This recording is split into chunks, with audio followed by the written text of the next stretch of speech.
안녕하십니까?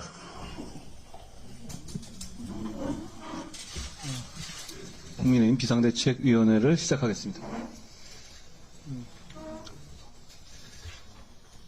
동료 시민 여러분, 국민의 선택이 한 달 앞으로 다가왔습니다. 저희는 운동권 특권 세력, 부패 세력, 종북 세력 합체로 자기 살기 위해서 나라 망치는 이재명 민주당의 폭주를 저지하고 동료 시민을 위한 정치 개혁과 민생 정치의 새 장을 열겠습니다. 국민의힘은 이재명의 민주당이 21대 국회 내내 보여준 입법 폭주가 지속 강화되는 것을 저지하겠습니다. 국민의힘은 부패 세력들, 종북 세력들이 이재명 대표 민주당을 숙주로 대한민국을 장악하는 것을 막겠습니다. 국민의힘은 정치 개혁을 약속했고 입법 조치 없이 할 수 있는 것을 이미 실천하고 있습니다. 그리고 이번 총선을 거쳐서 반드시 입법으로 완성할 겁니다. 특권 내려놓기 정치 개혁이 포퓰리즘이라는 이재명 민주당을 반드시 극복해내겠습니다. 국민의힘은 지금 저희가 내놓고 있는 교통, 재개발 등 각종 격차 해소 공약 등 실효성 있는 민생 공약들을 확실히 지켜서 민생 경제를 활성화할 겁니다.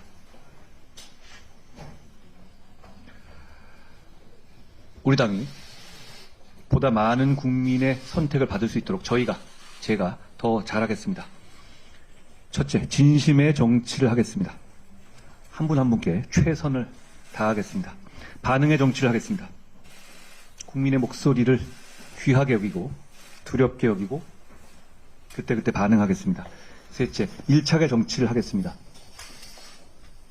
당사가 아니라 지역에서 동료 시민 여러분들을 뵙고 좋은 말씀을 많이 듣고 경청하겠습니다.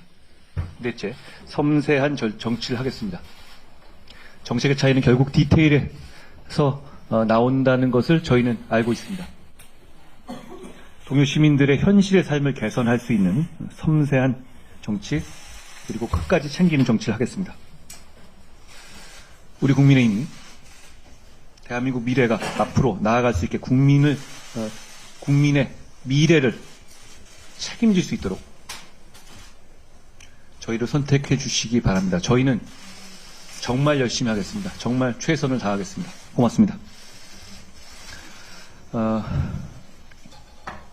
제가 몇 가지 더 말씀을 드리겠습니다.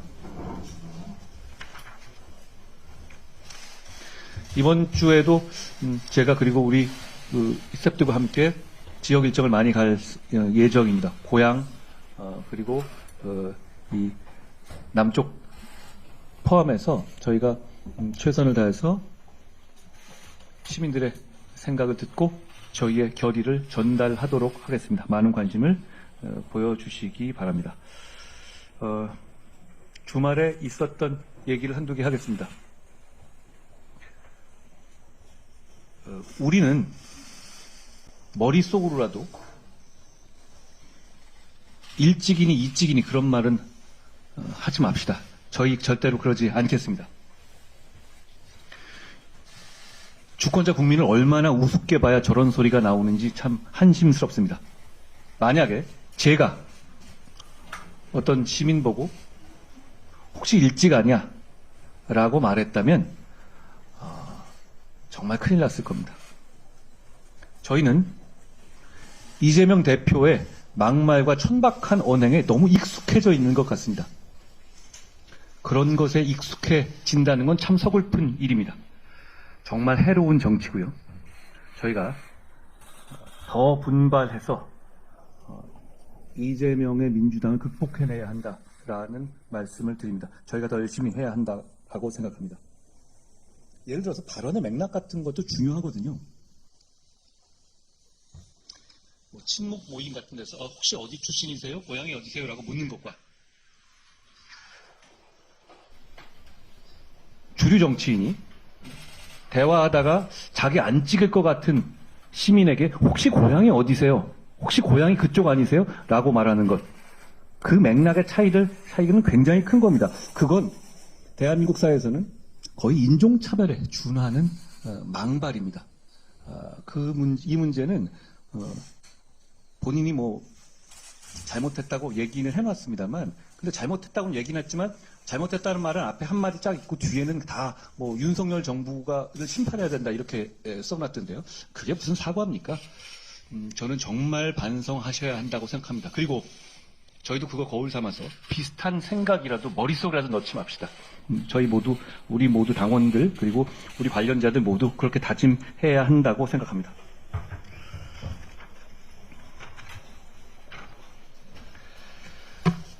최근 한국은행 발표 자료에 따르면 작년 우리나라 1인당 GDP가 1년 만에 2.6% 반등했다고 합니다.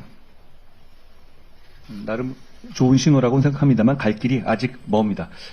우리나라는 7년째 1인당 GDP가 3만 달러대에 머물고 있기 때문입니다. 1인당 GDP 4만 달러의 안정적인 선진국에 진입하기 위해서는 저희는 반도체 규제 완화가 반드시 필요하다고 생각합니다. 실제로 용인 반도체 부지의 경우에 선정된 지 5년 지났지만 아직 첫 삽도 뜨지 못하는 것은 각종 규제에 얽혀있기 때문이라는 지적이 나옵니다. 국민의힘은 반도체 규제의 원샷 해결을 최우선 정책 과제로 추진할 것입니다. 우리 반도체 산업이 1인당 GDP 4만 달러의 물꼬를 틀 수 있도록 각종 규제를 해소할 것임을 저희가 약속드립니다. 아까 제가 출근길에 기자님들 질문을 받아서 답한 내용이긴 합니다만 저는 민주당에 몇 가지 질문을 하고자 합니다. 민주당 위성정당의 비례에 면면이 드러나고 있습니다. 노골적인 종북 인사들이 포함되어 있습니다. 그리고 그것이 대단히 앞순위에 들어가 있죠. 비례 1번으로 들어가 있기도 합니다. 비례 1번 후보의 경우에는 한미연합훈련 반대와 주한 미군 철수를 외치던 단체의 대표 출신입니다. 비례 1번이라는 것은 그 정치 세력은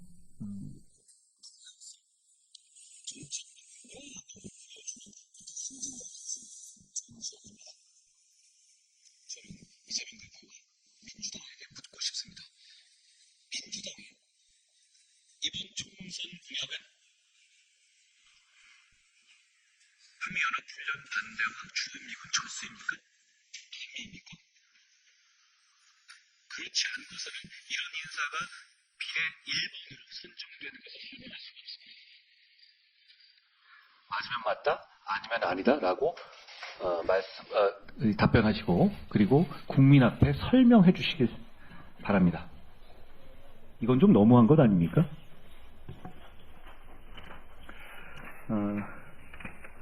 오늘 그리고 어제 이재명 대표께서 좀 코너에 몰리시다 보니까 굉장히 이 선정적이고 말초적인 발언들을 많이 하셨어요. 우리의 공천을 보고 패륜 공천,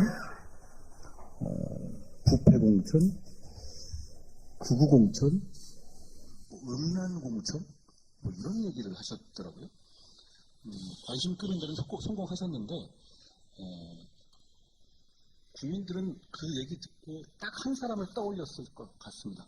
바로 이재명 대표입니다. 이재명 한 사람 같습니다. 패륜 공천, 형사 패륜 역설, 배우자의 의혹 문제, 음란 공천 역시 다 해당되죠. 극우 공천, 일베 출신 누구 있습니까? 여기 우리 일베 출신 있어요? 이재명 대표 스스로 일베 출신이라고 하지 않았습니까? 부패공천? 할 말이 없습니다. 대장동, 백현동, 세상에 이렇게 많은 사안이 한꺼번에 기소된 정치인이 지금 대한민국에 존재합니까? 공주운전이나 검사사칭이나 이런 부분을 굳이 거론할 필요도 없습니다. 그리고 친일 공천이라고까지 했던데요. 법카로 일제 샴푸 샀으신 분입니다. 저는 정말 놀라운 점은 아니, 이걸 한 명이 다 했다는 게 정말 다시 생각해도 놀랍습니다. 그리고 또 하나 놀라운 점은 본인이 그런 사람임에도 불구하고 이런 용어들을 쏟아내놓는 어떤 그 뻔뻔함이 정말 놀랍습니다. 패륜공천, 음란공천, 극우공천, 부패공천, 이재명 대표가 이재명 대표 스스로를 공천하는 것, 그것을 지지하는 많은 국민들께서 바로 알아보실 거라고 생각합니다.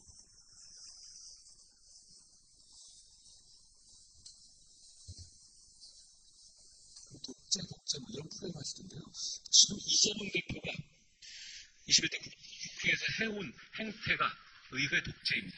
그리고 지금의 막장 사천을 하고 있는 행태가 바로 독재입니다. 어떤 말의 향연을 할 것이 아니라 이재명 대표의 모든 문제는 본인을 되돌아보는 데서 출발해야 될 것 같습니다. 저희는 그런 이재명 대표가 다시 입법권을 장악해서 나라를 망치는 것을 반드시 막겠다는 다짐을 말씀드립니다. 저는 오늘 이 정도 하겠습니다.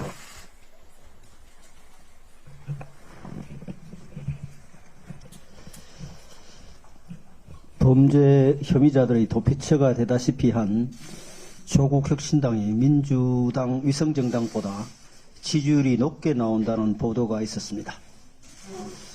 과거 같으면 범죄에 연루되었거나 파렴치 전과자들은 공직에 이런 거리를 두고 자중하는 것이 국민의 상식이었습니다.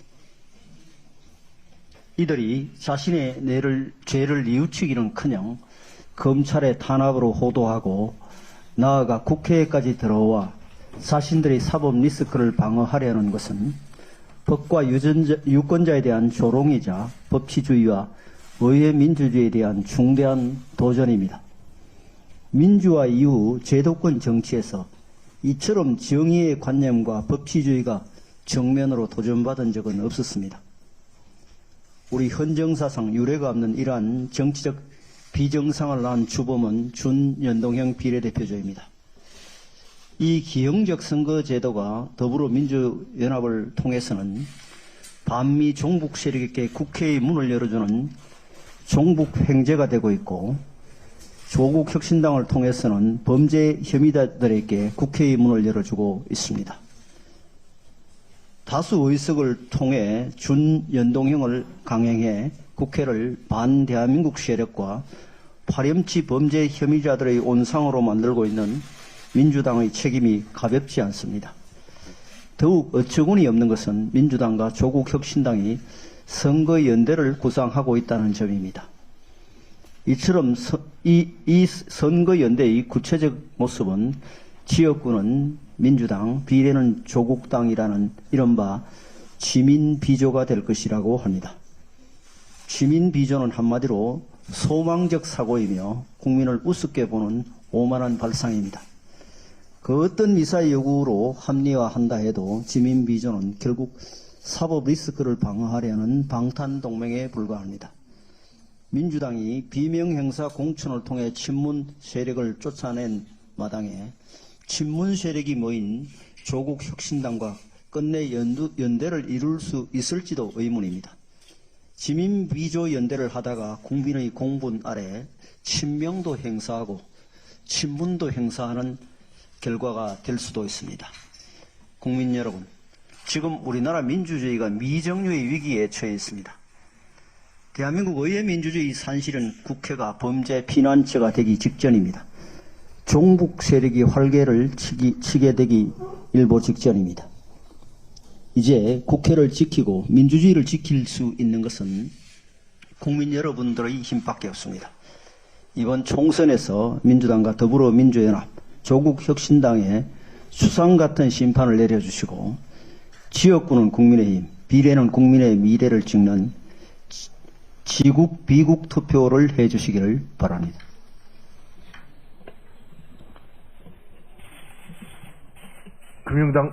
금융당국이 홍콩 HGC ELS 투자 손실 배상 기준을 조만간 발표할 거라고 알립니다.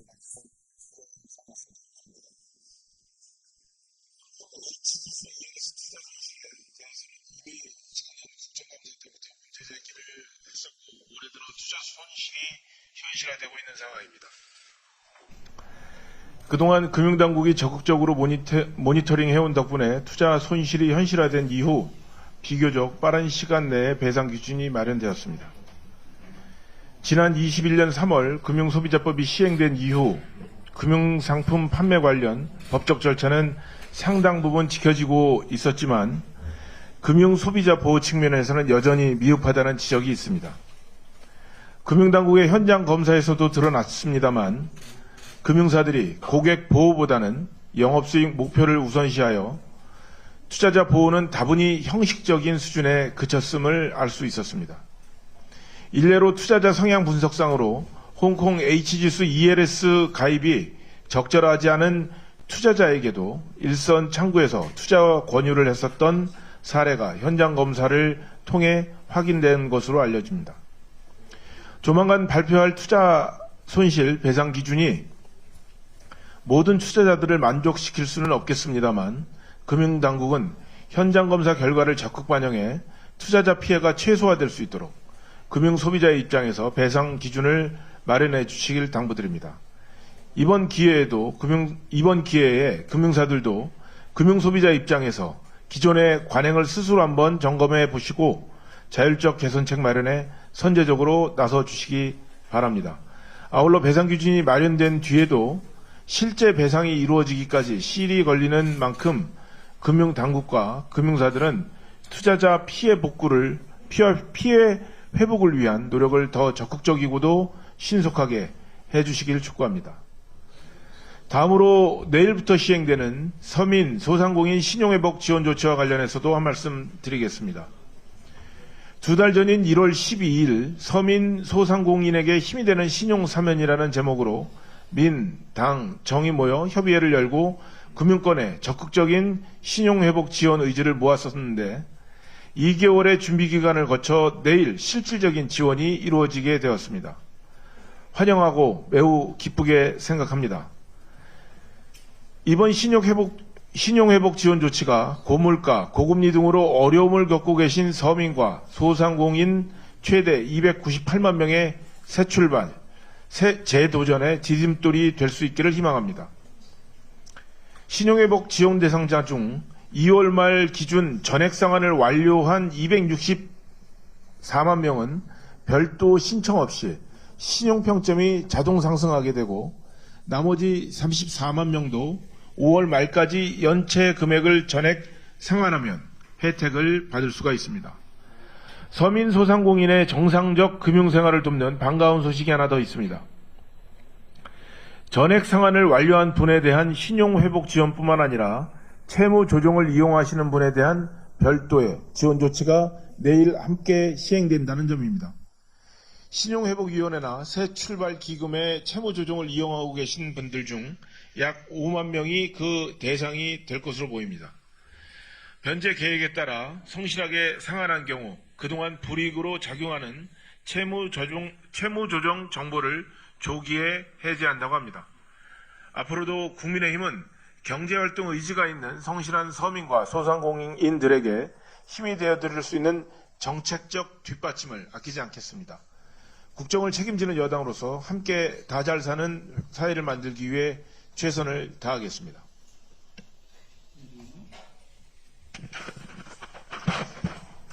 지난 1월 충남 태안에서 굉장히 비극적인 일이 있었습니다. 1형 당뇨로 고통받는 8살 딸을 포함해서 일가족이 목숨을 끊는 비극적인 사건이었는데요. 이 아동의 부모는 수개월 동안 병원 치료비와 사회적 편견 등으로 굉장한 어려움을 겪었던 것으로 알려졌습니다. 1형 당뇨는 췌장에서 인슐린이 분비되지 않아서 혈당 조절이 되지 않는 질환으로 매일 인슐린을 투약을 해야 하는 그런 상황입니다. 특히 소아 청소년 당뇨 질환자들은 피로함이나 체중 감소, 복통, 우울증 등 많은 육체적, 정신적 고통을 겪게 됩니다. 정부는 이번 사건의 대책으로 소아 청소년 당뇨 질환자가 사용하는 인슐린 펌프 등의 건강보험 지원을 확대하고 시행 시기를 앞당기는 발빠른 대책을 발표했습니다. 여기에서 더 나가야 된다는 생각을 가지고 있습니다. 소아 청소년 당뇨 환자에 대한 국가의 책임이 확대될 수 있도록 국회에 지금 현재 계류 중인 관련 법률안들이 굉장히 많이 있습니다. 전향적인 논의와 통과가 필요합니다. 물론 선거가 지금 앞두고 있기 때문에 이런 것이 논의되기에는 시간적으로 부족하지만 최선을 다해서 노력을 했으면 좋겠다는 말씀을 드리고 싶습니다. 윤석열 정부는 120대 국정과제를 통해서 국민 생명과 직결되는 필수 공공의료와 의료를 강화하고 어린이 공공전문진료센터 등 아동 진료 체계 확보 그리고 당뇨 등 만성질환 관리 강화 등을 천명한 바 있습니다. 이러한 과제가 내실 있게 실천되려면 소아청소년 건강검진 프로그램을 확대하고 중증 희귀질환 아동에 대한 국가 책임제를 실현할 수 있도록 하는 정책을 마련하고 소아응급전담 전문의 제도를 확대하고 또 공공의료 사업 내에 소아 청소년 관련 예산 비중을 확대할 필요가 있습니다. 또한 가장 중요한 것은 사회적 편견을 해소하기 위한 각급 학교와 교육기관의 인식 전환 교육이 필요합니다. 이렇게 하여서 의료 현장과 또한 고통을 겪는 당사자, 환자분들의 목소리가 직접 정책에 반영될 수 있도록 정부의 적극적인 관심이 필요한 시기입니다. 우리나라뿐 아니라 저출생은 전 세계적으로 당면한 과제입니다. 출산을 독려하고 아이 낳기 좋은 나라를 만드는 것도 굉장히 중요합니다. 하지만 지금 현재 우리와 함께 숨쉬고 있는 우리의 미래, 아이들을 키우기 좋은 나라를 만들기 위한 또 갖가지 노력이 필요합니다. 육아와 또 아동의 건강관리 정책은 그래서 더 중요하다고 생각합니다. 국민의힘도 대한민국의 미래인 아동과 청소년이 국가의 책임 아래 건강한 동료시민으로 성장할 수 있도록 계속해서 함께 하겠다는 말씀을 드리고 싶고요. 그동안 저는 비대위에서 가장 이게 중요한 얘기들을 많이 하기는 했지만 지금 그것들을 어떻게 그냥 말만 하고 그런 것이 아니냐라고 물어보시는 분들이 계시더라고요. 그래서 중간 보고를 좀 말씀드리고 싶은데요. 전에 영화관에 이제 전체 좌석수가 아닌 상영관별 1% 좌석수 관련한 시행령은 진행 중인 것으로 파악을 했고요. 그리고 제가 이동 지원 관련한 내용을 말씀드린 적이 있습니다. 국토교통부와 논의를 해본 결과 지금 지난해 7월부터 시행령이 시행 중입니다. 그래서 점차적으로 권역별 그러니까 이 접경 지역을 포함해서 또 이동 거리를 확대하는 것들은 순차적으로 진행 이미 중이고요. 또한 올해 진행될 사업 중에 하나가 전국 이동망 구축입니다. 예를 들어서 제가 지금 서울에 있다가 부산에 가서 특별교통수단을 이용하려면 이미 저는 신청을 며칠 전부터 해놓고 있어야 되거나 아니면 이제 또 해가 바뀌면 갱신을 해야 되거나 지역 간 격차가 컸습니다. 근데 이제 그 이동 교통망을 구축해서 누구든지 장애인 등록을 해서 특별교통수단을 이용할 수 있는 분이라면 한꺼번에 관리할 수 있는 통합망이 구축된다고 합니다. 이 또한 진행 중인 사항으로 보고드리고요. 또 하나 예술인 관련된 말씀을 드린 적이 있습니다. 예술인 자녀에 대한 돌봄센터, 그러니까 우리가 일하고 있는 시간이 아닌 저녁 시간이나 주말에 일하시는 예술인들의 자녀 돌봄을 위해 만들어진 이 센터가 좀 더 건강하게 그리고 지속 가능한 사업이 될 수 있도록 만드는 것과 관련해서 제가 법안 개정을 추진했는데요. 예술인 복지법 일부 개정 법률안을 이미 전자망에 올린 상태이고요. 많은 의원님들의 관심과 이제 공동 발의가 필요합니다. 9명이 이제 공동 발의하셔야 되는데 원내대표님 해주실 거죠? 네. 아무튼, 곤란한 질문에서. 아무튼, 계속해서 이렇게 제가 비대위에서 말만 하는 것이 아니라 아까 위원장님 말씀하신 진심인 정치, 그리고 또 즉각 반응하는 정치, 또 밀착하는 정치, 그리고 저희가 섬세하게 이렇게 조금, 디테일하고 뭔가, 적은 인원만 사용할 것 같은데 이걸 왜 하지 하는 것에 국한되는 것이 아니라 그럼에도 불구하고 우리는 모든 분들이, 같이 함께 잘 사는 나라를 만들기 위해서 최선을 다하고 있다는 것을 이렇게 중간 보고로 드리겠습니다. 감사합니다. 고맙습니다. 김정윤 의원님. 네. 어제 저녁 시민사회 인사들과 함께 있는 단체 톡방에서 가장 많이 오르내린 단어가 위장전입이었습니다.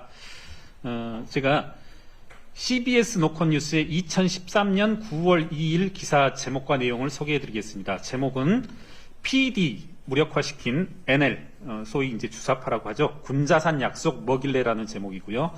내용 일부를 소개해드리면 2001년 당시 NL 계열들은 모임이 열린 곳에 지명을 딴 군자산 약속 또는 3년의 계획, 10년의 전망으로 불리는 선언을 통해 합법정당 운동을 결의했다. 그래서 기사는 어떻게 경기동부 연합이 정당운동 결의 3년 만에 민주노동당을 장악하게 되었고 이석기 의원이 등장함에 따라 군자산 약속이 실현될 뻔하였는지를 서술하고 있습니다. 제가 얼마 전 이 자리에서 이번 총선의 최대 승자는 진보당이라 이야기하였습니다. 민주당, 진보당 그리고 일부 시민단체가 야합하여 만든 비례연합정당 당시 출범 당시 지지율이 1%를 오가는 정당이 비례의석 수석과 지역구를 보장받았기 때문입니다. 어제 저녁 더불어민주연합 국민후보 선출이 마무리되었습니다. 이를 통해 진보당 계열 인사가 위장전입하여 비례대표 순위에 올랐다는 의혹이 언론과 시민사회를 중심으로 퍼지고 있습니다. 혹자는 얘기하고 있습니다. 앞으로 진보당 계열 인사들이 조국 신당에도 어떻게 위장전입할 것인지 기대된다고 얘기합니다. 군자산의 약속 3년의 계획 10년의 전망의 실현이 다가오고 있습니다. 이 내용을 요약하는 당시 결의를 짧게 요약하면서 마무리하겠습니다. 당시 이석기 씨가 포함된 단체의 결의입니다. 3년 내에 광범위한 대중조직화를 통해 민족민주정당을 건설하고 10년 내에 자주적 민주정부 및 연방통일조국을 건설하겠다. 예, 곧 우리 눈앞에 다가오고 있습니다. 이 발언을 한 사람이 김경률이라는 점을 기억해 주십시오. 제가 한 가지 더 덧붙이자면요. 비례 1번이라는 게 사실 비례 1번을 하는 사람이 그 정치 세력과 다른 입장을 가질 수는 없는 거 아닙니까? 제가 정치 몇 달 안 됐지만 그런 게 상식 아닌가요? 이 민주당 계열의 비례 1번가는 전지혜 씨? 이 후보님은 올해도 아니에요. 오래전 얘기도 아니고 작년 11월에 유엔사 해체를 주장을 하셨더라고요. 그리고 이분이 소속된 단체가 결의 하나인데요. 여러분, 어떤 색깔론이라든가 이런 문제를 가지고 접근할 생각이 저는 전혀 없습니다. 제가 그걸 좀 싫어해요. 그러니까 여러분, 이 단체의 홈페이지에 들어가셔서 이 단체가 그동안 해온 활동들과 이 단체가 북한 쪽하고 어떤 뭐 초청이라든가 이런 거를 주고받은 그런 문건을 올려둔 것들이라든가 이런 것들을 한번 봐주시기 바랍니다. 저는 민주당에 다시 한번 물어보고 싶습니다. 민주당 홈피를 이런 식으로 운영하겠다는 건가요? 그냥 비례 말번으로 그냥 형식적으로 주는 게 아니라 1번이잖아요. 1번. 그건 정체성이 같다는 걸 의미할 수밖에 없지 않겠습니까? 여기에 대한 입장을 명확하게 보여줘야 됩니다. 어쩔 수 없이 살기 위해서 그냥 준 거지 우리는 종북 안 할 거다라고 하든가 아니면 뭐 마찬가지인데 어차피 표 받고 하면 상관없는 거 아니냐 우린 종북할 거다 이 둘 중에 다른 건 있을 수가 있습니까? 저는 객관적인 판단을 한번 해주시기 바랍니다. 홈페이지에 들어가서 한번 봐주셨으면 좋겠어요. 결의 하나입니다. 구자룡 의원님. 안녕하세요. 구자룡입니다. 이재명 대표가 스스로의 공천에 대해서 자화자찬을 늘어놓고 우리 당의 공천에 대해서 막말을 늘어놓았습니다. 객관적인 내용만 보아도 확인되는 것에 대해서 이렇게 뻔뻔하게 얘기하는 것이 놀랍습니다. 그분은 기자들을 피해 다닐 때도 답답하게 하더니 얘기를 해도 답답하고 정말 어떻게 해야 될지 모르겠는 존재라는 생각이 듭니다. 저는 헌법상 정당의 가치에 맞는 것은 국민의힘밖에 없다는 말씀을 여러 차례 드린 바 있습니다. 방금 위원장님께서 말씀하신 바와 같이 정당은 가치를 공유하는 사람들의 집단입니다. 도대체 종북 세력까지 빨아들이고 부패 세력까지 손을 잡으면서 차리는 그 정치 세력이라는 것을 정당이라고 부를 수 있을지 굉장한 의문입니다. 이것은 거슬러 올라가서 결국은 이재명의 생존 본능만이 작동한다라고 얘기할 수 있습니다. 자신의 형사 문제를 해결하고 자신이 살아남기 위해서 가치가 맞는지 이념이 맞는지 이런 거 전혀 따지지 않고 내 생존에 도움되는 사람은 빨아들이고 아닌 사람은 내치는 것입니다. 저는 정치 신인 가산점에 대해서도 굉장히 놀랐습니다. 자신의 형사 문제를 해결하는 데 도움을 줬던 변호인들을 정치 신인이라면서 검사장 출신을 20% 가산점까지 얹어주었습니다. 사실상 거기서 공천은 결정이 됐던 것입니다. 우리 당의 공천에 대해서 세부적으로 말씀을 드리자면 누가 보기에도 정치 신인인 저는 가산점이 4%였습니다. 참고로 같이 경선을 치렀던 분들이 여성 가산점이 있었기 때문에 저는 가산점이 없이 경선을 치렀습니다. 20% 가산점을 주는 것은 사실상 이재명 대표가 원하는 사람 그냥 공천 주겠다는 뜻으로 짜여진 판입니다. 이렇게 해가지고 빨아들인 사람, 결국은 본인의 형사 문제 해결하고 비명을 속아내가지고 방탄정단 만들고 그러고도 부족하니까 조국이라는 부패 세력과 손을 잡아서 피고인 연대까지 꾸리고 그래도 부족하니까 통진당 후신인 세력과 종북 세력까지 빨아들이는 숙주 정당을 자처하고 있습니다. 이재명의 생존 본능은 나라를 망가뜨립니다. 민주당 안에서 비명을 학살했던 일은 결국은 국민들에게도 그대로 벌어질 것입니다. 한 번 막말했던 사람은 계속 막말합니다. 한 번 음주운전했던 사람은 법조계에서 걸리지 않은 음주운전이 적어도 30번은 있을 거라고 얘기들을 합니다. 민주당 안에서 벌어진 일은 국민에게 또 벌어집니다. 이찍이란 발언도 괜히 나온 것은 아니라고 생각합니다. 국민마저도 갈라치고 비명을 학살했듯이 국민들에게도 이찍이라는 것을 색출하려고 될 것입니다. 국민을 갈라치는 사람은 모두에 대한 정치를 할 수 없습니다. 모두를 위한 정치인은 퇴출돼야 합니다. 본인의 생존 본능으로 민주당을 망가뜨리고 국민을 망가뜨리고 나라를 망가뜨릴 사람은 이번 선거에서 반드시 심판받아야 합니다. 이번 선거는 정의와 부패의 대결입니다. 감사합니다. 한재아 의원님. 정부와 정치인, 의료계는 편안한가? 의료 공백 속에 우리 중증 환자들은 긴장과 고통으로 피가 마르고 잠을 못 이루고 있다. 한국중증질환연합회가 지난주 발표한 호소문입니다. 제 주위에 계신 한 분도 항암 치료를 위해 입원을 못한 지 2주가 넘었습니다.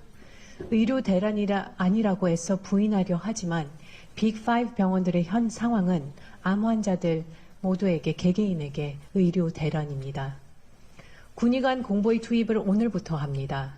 하지만 158명의 군의관과 공보위가 전공이 1만 2천 명 넘는 공백을 채울 수는 없습니다. 선글라스를 끼고 커피를 들고 이 엄중한 상황을 대하는 한 의사의 모습은 대단히 부적절하다 생각합니다. 이런 상황에서도 병원에 남아 진료를 이어가고 있는 의료인, 그리고 무엇보다 환자들에게 큰 결례라 생각합니다. 현 의료 시스템과 전달 체계, 지불 체계가 미흡하다는 것은 있다는 것을 인정합니다. 또 10년 뒤에 의사 1만 명을 늘리겠다고 의사 1만 명 면허 정지가 국민 건강을 위하는 것인지는 고민을 하게 됩니다. 그렇기 때문에 이 부분들을 함께 고쳐나가기를 전공의 분들에게 제안합니다. 2020년 의료 파업 당시와 같이 전공의들께서는 중환자실, 응급실에라도 먼저 복귀해 주시기를 부탁드립니다. 그럴 경우 정부는 지금보다 더 유연한 자세로 압박 일변도에서 벗어나 진지하게 대화에 임해 주시기를 부탁드립니다. 전에도 이 회의에서 말씀드렸습니다만 생명을 다루는 의료 분야의 대치는 우리 사회의 다른 분야의 갈등과는 본질적으로 다릅니다. 전공의들은 하루빨리 중환자실, 응급실로 돌아와 주시고 정부는 의료인을 개혁의 파트너로서 바라봐 주시고 함께 문제 해결을 향해 나아가 주시길 부탁드립니다. 고맙습니다. 박은식 의원님. 네, 비대위원 박은식입니다. 한 여론조사에서 조국 혁신당의 지지율이 15%를 기록하고 제 고향 호남에서는 20%나 기록했다고 합니다.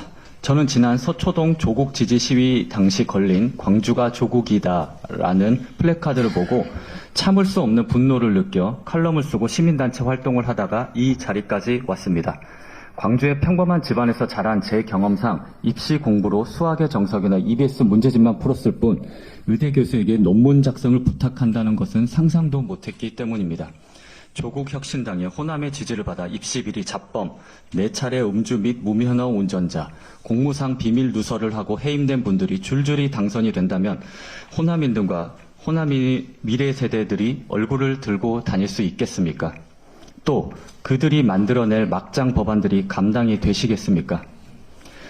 이재명 대표의 대장동식 막장 공천에 실망하는 호남분들이 안타깝게도 아직 우리 국민의힘에 마음을 주지 못하는 것이 현실입니다. 그래도 이번만큼은 부디 저희 국민의힘 후보들을 봐주십시오. 자전거 한 대로 순천 곡성 광양을 누비는 이정현 전 대표님이 계십니다. 행정고시 합격하고 박근혜 정권에서 통일부 차관을 역임하신 김형석 순천갑 후보님도 계십니다. 농림부 장관을 역임한 재선 의원이신 정운천 전주을 후보님도 계십니다. 그리고 서울에서 고향을 바꿔보겠다고 의사일 때려치고 내려온 광주의 아들 박은식 비상대책위원도 있습니다. 민생 토론회도 호남에서 곧 개최될 것이고요. 저희 당도 호남의 지역 밀착 공약을 내세우며 더 잘하겠습니다. 저희 국민의힘이 호남에서도 일할 수 있도록 기회를 주십시오. 감사합니다. 제가 호남에서 이번 주에 박은식 의원님을 만나러 가겠습니다. 노현 의원님. 일명 가출 청소년이라고 불리는 가정밖 청소년에 대해 여러분들은 어떻게 생각하십니까? 제가 같은 질문을 여러분들께 드려보았을 때 대부분 비행 청소년이라는 말씀을 가장 많이 하셨는데요. 실제로 가출 청소년 대다수는 비행 청소년이라기보다 가족들과 함께 생활할 수 없는 상황, 즉 심각한 갈등과 폭력, 학대 상황을 견딜 수 없어서 집을 나오는 선택을 하게 된 경우가 많습니다. 집에서 나온 이후 가정밖 청소년을 보호하는 쉼터에 입소한다고 하더라도 쉼터에 대한 예산과 인력 지원이 충분치 않다 보니 이 안에서의 생활 또한 그리 녹록지 않은 현실입니다. 또한 쉼터 입소 계약이 제한되다 보니 여러 쉼터를 옮겨 다니면서 매우 불안정한 생활을 해야 하는 것 또한 큰 고충입니다. 그럼에도 청소년 쉼터의 존재를 알고 들어간 청소년들은 그나마 좀 나은 상황이라고 할 수 있습니다. 지금 이 시간에도 많은 수의 청소년들이 길거리 생활을 하며 따뜻한 집을 대신할 곳을 찾아 헤매고 있음을 말씀드리고 싶습니다. 가정밖 청소년이 가정을 대신해 안전하게 생활할 수 있도록 주거를 비롯한 적극적인 보호 조치가 필요합니다. 우리는 각종 폭력과 학대와 같은 문제로 집으로 돌아갈 수 없는 청소년의 안전한 자립과 성장을 돕기 위한 지원을 확대하고자 합니다. 쉼터 퇴소 청소년의 자립 지원 수당을 인상하고 철저한 사후 관리를 통해 사각지대 없이 주거, 취업, 교육 등 자립에 필요한 지원이 이루어질 수 있도록 최선을 다하겠습니다. 가정밖 청소년들의 소원은 폭력과 학대가 없는 집이 있었으면 좋겠다는 것입니다. 국민의힘은 가정밖 청소년들이 안전한 곳에서 가정과 같은 편안함을 느끼며 안전한 자립과 성장을 할 수 있도록 돕겠습니다. 이상입니다. 고맙습니다. 오늘 여기까지 하겠습니다. 네. 감기 조심하십시오.